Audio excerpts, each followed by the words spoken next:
Hello guys, welcome back to NFT Inspo. For today's video, we are going to show you how to fix H98 error on Panasonic microwave. So if you're interested, let's start the tutorial. So in this case, if you're having problems with your Panasonic microwave here and you're getting the H98 error, well, in this case, we need to discuss first why you are getting this error or what does the error mean.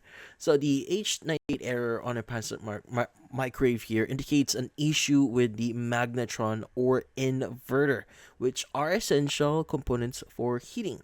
So in this case, we need to understand it first. So the error occurs when the microwave detects a problem with either the magnetron responsible for generating heat or the inverter which powers the magnetron.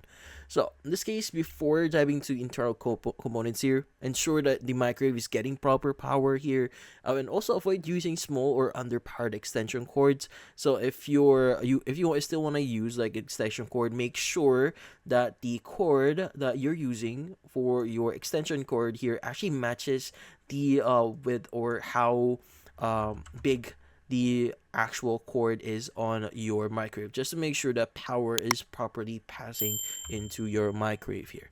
And also plug the microwave directly into the wall outlet and check if the error persists. So in this case, if you're troubleshooting this one, make sure to plug it directly into the wall outlet just to be safe. Now, what you need to do next is you need to inspect the magnetron. So if the power supply isn't the issue, you need to check the magnetron. So this part can store a lot of electricity, so be extremely cautious here, or consult a professional if you can. So look for the filament inside the magnetron and test for continuity with a multimeter. It's in this case, if there's a break in the circuit, no continuity, then the magnetron will need to be replaced. Now, in this case, since a lot of this error is most of this error is caused by something inside the microwave, generally speaking, I would just suggest you to have this fixed by a professional, or just directly contact Panasonic. They can connect you to a professional that can get this fixed. But in this case, that's about it.